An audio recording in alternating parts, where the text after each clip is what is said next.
उत्तराखंड के देहरादून और नैनीताल स्थित राजभवन अब लोक भवन के नाम से जाने जाएंगे। सोमवार को नाम परिवर्तन की अधिसूचना जारी हो गई। दरअसल पिछले कुछ दिनों से इस बदलाव की कवायद चल रही थी। गृह मंत्रालय से स्वीकृति के बाद सोमवार को सचिव राज्यपाल रविनाथ रामन की ओर से जारी अधिसूचना के तहत देहरादून और नैनीताल राजभवन का नाम आधिकारिक रूप से लोक भवन कर दिया गया। यह अधिसूचना तत्काल प्रभाव से लागू हो गई।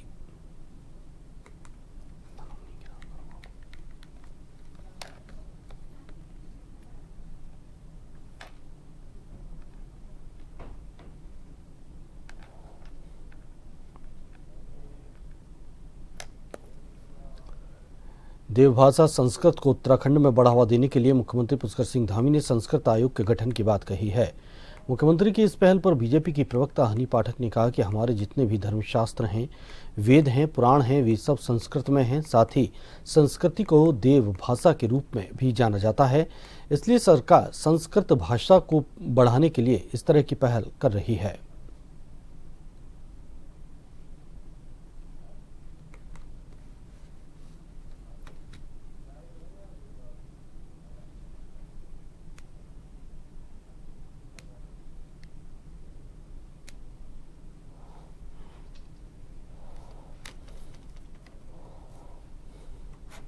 सराहनीय कदम है जो हमारे आदरणीय मुख्यमंत्री श्री पुष्कर सिंह धामी जी ने बात करी है कि संस्कृत का एक आयोग गठित होगा। और हरिद्वार में जो संस्कृत का एक सम्मेलन चल रहा था संस्कृत विश्वविद्यालय का, उसमें उन्होंने ये बात कही है। संस्कृति देखिए हमारी एक धरोहर के रूप में जानी जाती है, हमारी भाषा के रूप में जानी जाती है, एक प्राचीन भाषा के रूप में जानी जाती है। और उसको लेकर अगर एक आयोग के गठन की बात करी जा रही है माननीय मुख्यमंत्री जी द्वारा, तो ये बहुत ही सराहनीय कदम है। क्योंकि हम देख सकते हैं कि एक बात चली आ रही है कि पुराने काल से लेकर कोई भी काल हो, उसमें संस्कृत की भाषा से, संस्कृत से ही हमारे सभी वेद उत्पन्न हुए, संस्कृत ही हमारी एक भाषा के रूप में चली आ रही है। तो उसको आगे बढ़ाने के लिए एक आयोग का गठन किया जाता है, तो उसमें एक बहुत अच्छा परिणाम निकल कर आता है। और हम ये भी देख सकते हैं कि आजकल फॉरेन में भी लोग संस्कृत को पढ़ रहे हैं, संस्कृत का ज्ञान ले रहे हैं, जिससे वो और नौकरियां भी पा रहे हैं। तो इन सब चीजों को मद्देनजर रखते हुए आयोग गठन की बात करी गई है और जल्द ही इसका अच्छा रिजल्ट हमारे उत्तराखंड के लिए सामने आएगा। उत्तराखंड के मुख्यमंत्री पुष्कर सिंह धामी मंगलवार को गुजरात दौरे पर रहे। उन्होंने वडोदरा में आयोजित सरदार गाथा कार्यक्रम में शिरकत की। इसके साथ ही मुख्यमंत्री धामी ने साधली स्थित बिरसा मुंडा सर्किल पर आयोजित एक विशेष कार्यक्रम में भी हिस्सा लिया। सीएम के इस दौरे को दोनों राज्यों के बीच सांस्कृतिक और विकासात्मक सहयोग को मजबूत करने की दिशा में महत्वपूर्ण माना जा रहा है। कार्यक्रम में रक्षा मंत्री राजनाथ सिंह भी मौजूद रहे।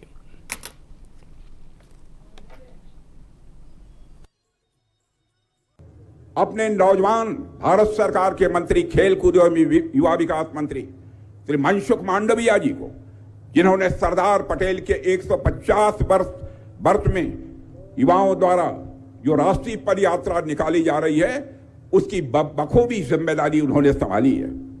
और जैसा मैं देख पा रहा हूं मेरे बहनों भाइयों कि यह आयोजन काफी सफल साबित हुआ है। आपको शायद जानकारी नहीं होगी, आपके राष्ट्रीय पद यात्रा की चर्चा केवल गुजरात की सीमाओं तक ही सीमित नहीं है, बल्कि हिंदुस्तान के कोने कोने में हो रही है। बहनों भाइयों, यह कोई सामान्य बात नहीं है। देश ने उन्हें आदरपूर्वक सरदार की उपाधि से सम्मानित किया। उन्होंने अपने बैरिस्टर का प्रतिष्ठित बैरियर और व्यक्तिगत सुख सुविधाएं त्याग कर जीवन राष्ट्र सेवा के लिए समर्पित किया था। भाइयों बहनों, आजादी के बाद जिस प्रकार से उन्होंने देश की 562 से भी अधिक रियासतों को भारत में विलय किया, सच में वो बहुत बड़ा महान कार्य था।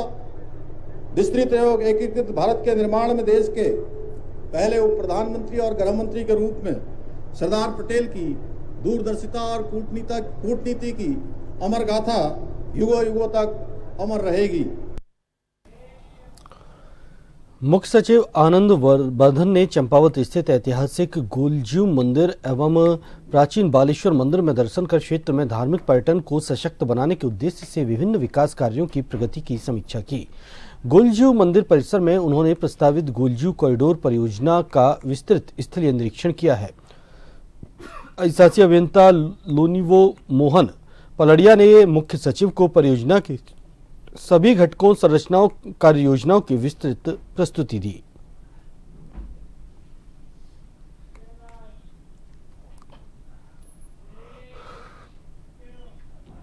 मुख्य सचिव चंपावत के स्वाला भूस्खलन क्षेत्र पर पहुंचे। मौके पर पहुंचकर पहाड़ी से गिर रहे भूस्खलन का स्थलीय निरीक्षण किया और राष्ट्रीय राजमार्ग पर चल रहे सुधार, चौड़ीकरण एवं यातायात व्यवस्थाओं की व्यापक समीक्षा की।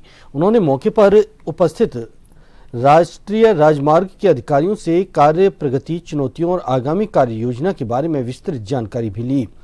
मुख्य सचिव ने स्पष्ट निर्देश दिए कि मार्ग सुधार एवं चौड़ीकरण से जुड़े सभी कार्य निर्धारित समय सीमा में पूरे किए जाएं ताकि आमजन और यात्रियों को सुरक्षित एवं सुगम यातायात उपलब्ध हो सके।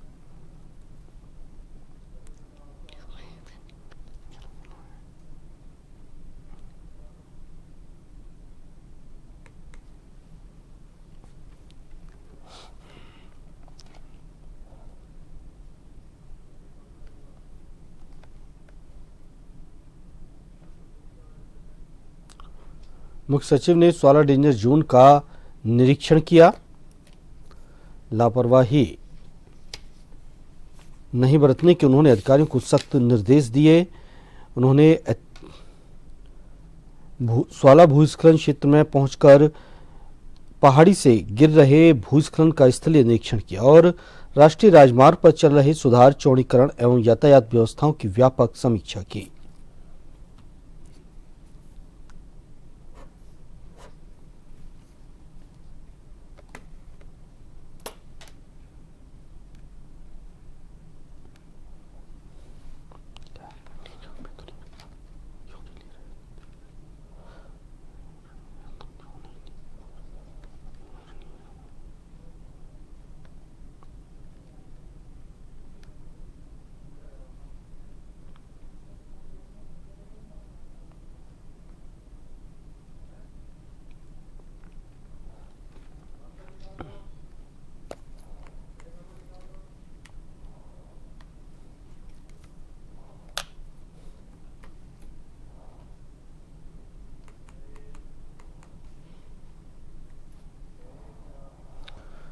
हरिद्वार जिलाधिकारी के निर्देश पर जिला पूर्ति अधिकारी श्याम आर्य ने बताया कि जिले में राशन कार्डों को लेकर व्यापक चेकिंग और ई-केवाईसी अभियान चलाया जा रहा है। पहले सिर्फ परिवार के मुखिया के आधार पर ही दस्तावेजों की जांच होती थी, लेकिन अब राशन कार्ड में दर्ज सभी सदस्यों की ई-केवाईसी अनिवार्य कर दी गई है।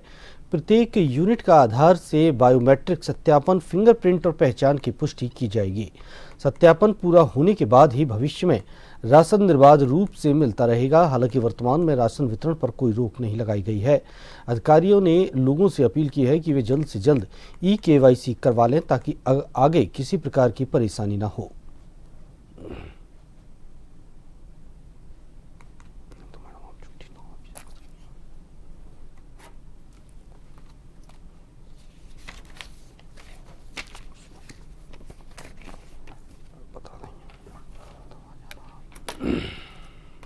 हम लोग का जो विभाग है राशन कार्डों के संबंध में सघन अभियान चला रहा है, चेकिंग अभियान, जिसमें जैसे अभी तक ये था कि राशन कार्ड जो किसी भी परिवार का राशन कार्ड बना होता था तो उसमें जो परिवार का मुखिया होता था उसी के आधार और सारे कार्ड कागज लगे रहते थे। अब ये है कि हम लोगों ने ये कह दिया है कि भाई इसके अलावा जितनी भी यूनिट है उसमें राशन कार्डों में उन सबकी ई-केवाईसी होगी, सबका आधार से बायोमेट्रिक होगा, सबका फिंगरप्रिंट लगेगा और सत्यापित होगा। उसके बाद ही उनको हम लोग जब वो सत्यापित करवा लेंगे तो उसके बाद हम लोग को राशन मिलना शुरू हो जाएगा। वैसे राशन का अभी कोई हम लोगों ने रोक नहीं लगा रखी है। डोईवाला ब्लॉक की दूरस्थ ग्राम सभा गुडूल के इठारना गांव में बहुउद्देशीय शिविर का आयोजन किया गया। इस शिविर में जिलाधिकारी देहरादून सविन बंसल ने शिरकत की और क्षेत्र के लोगों की समस्याओं को सुना और कई समस्याओं का मौके पर ही निस्तारण भी किया।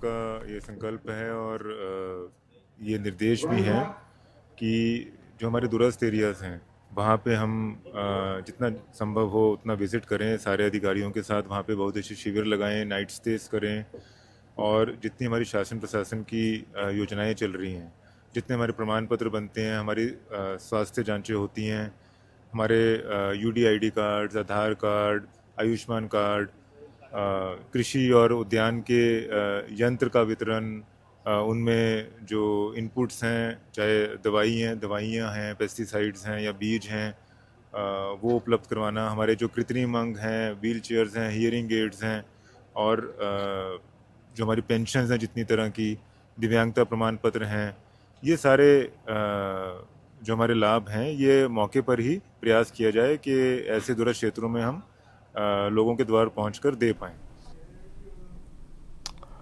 और एक बार पुनः आपको सीधे लिए चलते हैं वाराणसी, जहां मुख्यमंत्री योगी आदित्यनाथ दौरे पर हैं।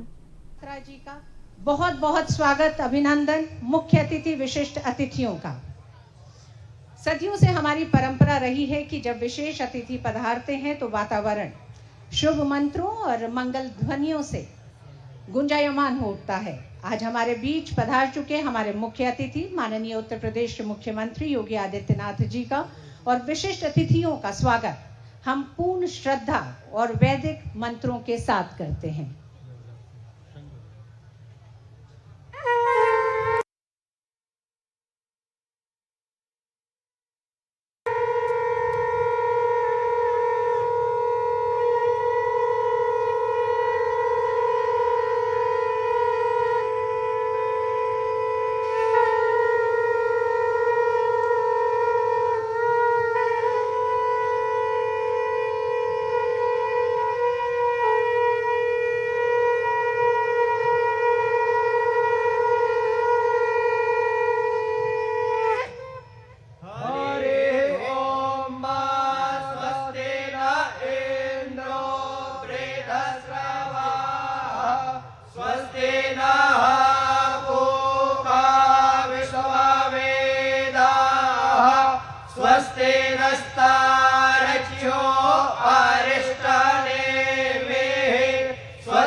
फिलहाल यहाँ रुकेंगे एक छोटे से ब्रेक के लिए।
राजनीति के चक्रव्यूह के सियासी वीर, अपराध के अंधेरे की स्याह तस्वीर, मैदान में पसीना बहाते खेल के सितारे,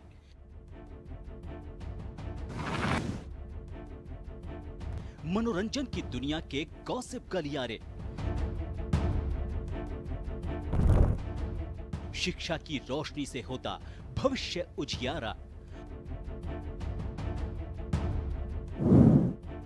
अर्थव्यवस्था हो या ऊपर नीचे होता मार्केट का पारा, हर हलचल पर नजर रखते हमारे खबरों के जांबाज। हम हैं जन टीवी, जन जन की आवाज।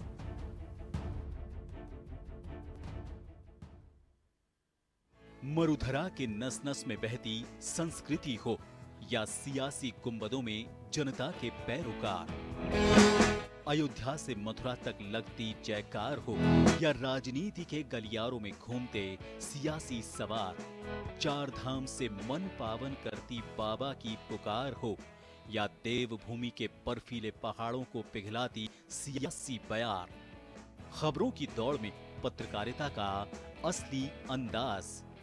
हम हैं जन टीवी, जन जन की आवाज।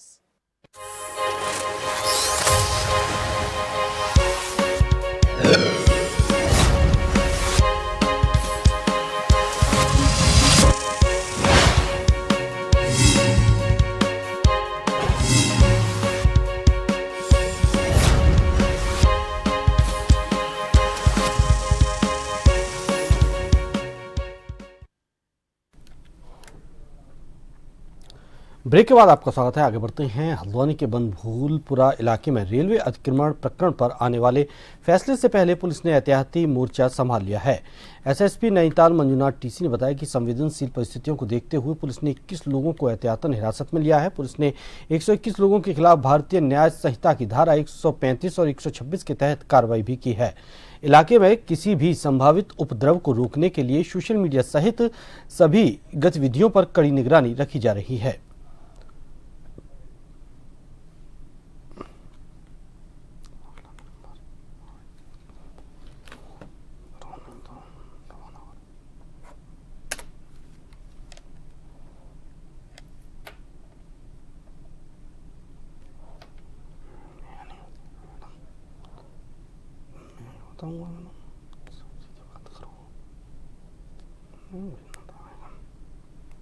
अरे नहीं, इस लफड़े में चीज होती है, बतानी तो सबसे बड़ी चीज होती है। 135 और 126 BNSS सेक्शंस के अंडर कार्रवाई की गई है, जो पूर्व में CRPC में 107-16 कहते थे।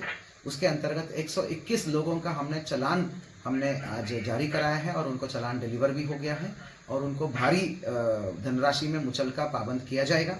और इसके अतिरिक्त कुल 21 लोगों को 21 लोगों को प्रिवेंटिव डिटेंशन की प्रावधानों के अंतर्गत हमने हिरासत में लिया है और गिरफ्तारी में लिया है।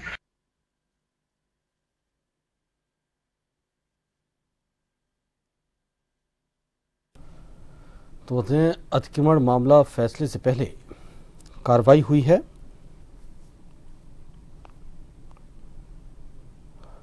अतिक्रमण पर आने वाले फैसले से पहले ही पुलिस ने एहतियाती मोर्चा संभाल लिया है। हल्द्वानी के बनभूलपुरा इलाके का ये मामला है, जहां पर 21 लोगों को संवेदनशील परिस्थितियों को देखते हुए हिरासत में लिया गया है। 121 लोगों के खिलाफ BNS की धारा 135 और 126 के तहत कार्रवाई भी की गई है।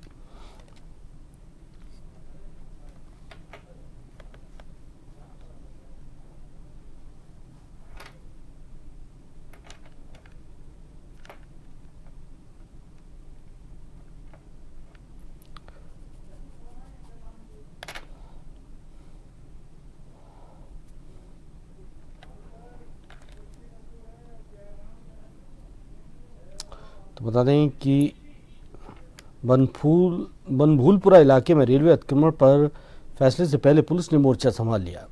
जहां जानकारी के लिए संवाददाता ऋषि कपूर हमारे साथ हल्द्वानी से जुड़े हुए हैं। ऋषि, बनभूलपुरा इलाके में रेलवे अतिक्रमण पर जो फैसला आना था उससे पहले हालांकि पुलिस ने एहतियातन यहाँ व्यवस्था संभाल ली है, कोई उपद्रव ना हो इसको देखते हुए पुलिस अलर्ट है। क्या इस पर फैसला आ चुका है या कब आएगा और क्या स्थिति बनी हुई है?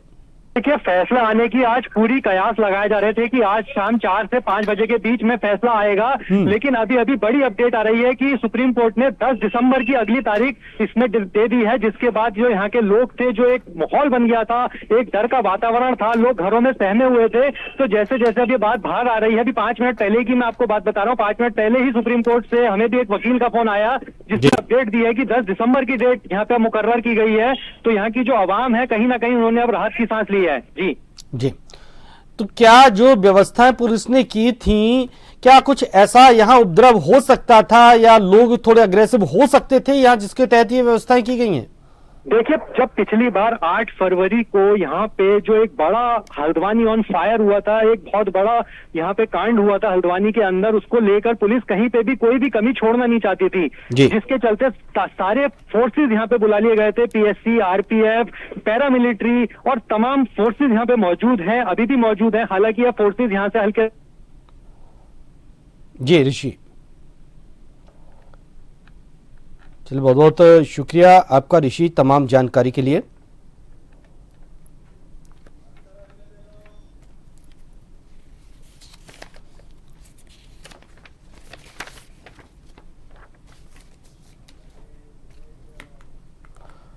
और आखिर में एक नजर हेडलाइंस पर।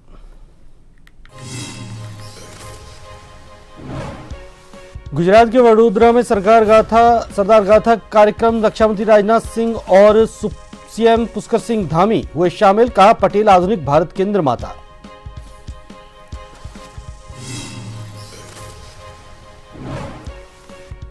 उत्तराखंड में भी अब राजभवन हुआ लोक भवन, देहरादून नैनीताल के लिए अधिसूचना जारी।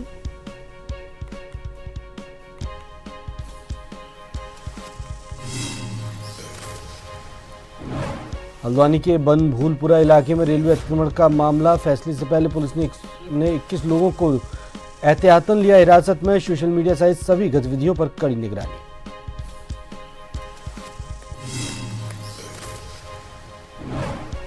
हरिद्वार में राशन कार्डों की ई-केवाईसी अनिवार्य, अपात्रों की सूची पर कार्रवाई शुरू, पहले होती थी मुखिया के आधार पर ही दस्तावेजों की जांच।